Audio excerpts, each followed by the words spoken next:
Muislamu yote akiwa na mazoea kuyafanya haya mambo manne kila siku, Bwana Mtume Muhammad sallallahu alaihi wasallam amemwahidi kuingia katika pepo ya Allah subhanahu wa ta'ala.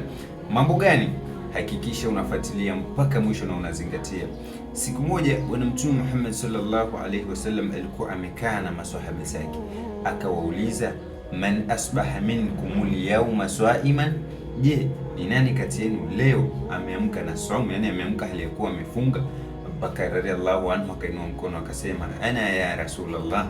Akauliza swali la pili, je, leo nani amefuata jeneza, yani mtu katangulia mbele za haki?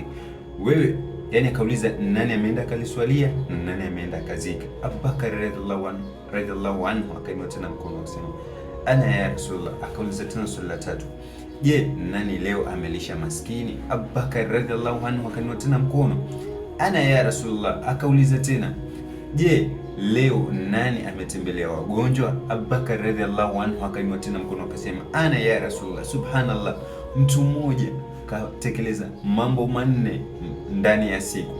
Hebu angalia kafanya nini? Amefunga hiyo siku, ameswalia jeneza, tena amezika, amelisha maskini na ametembelea mgonjwa ndani ya siku moja. Haya matendo manne Bwana Mtume Muhammad sallallahu alaihi wasallam akasema, haya mambo manne yakimkusanyikia mtu mmoja, basi wallahi ataingia katika pepo ya Allah subhanahu wa ta'ala.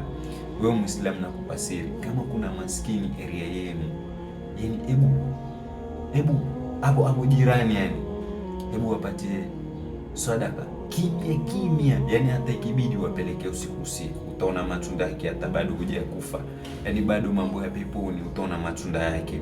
Asa wewe Muislamu, usikose kuwasambazia Waislamu wenzako kama sadaqatul jariya, na hakikisha unafollow kurasa huu kwa mafunzo zaidi.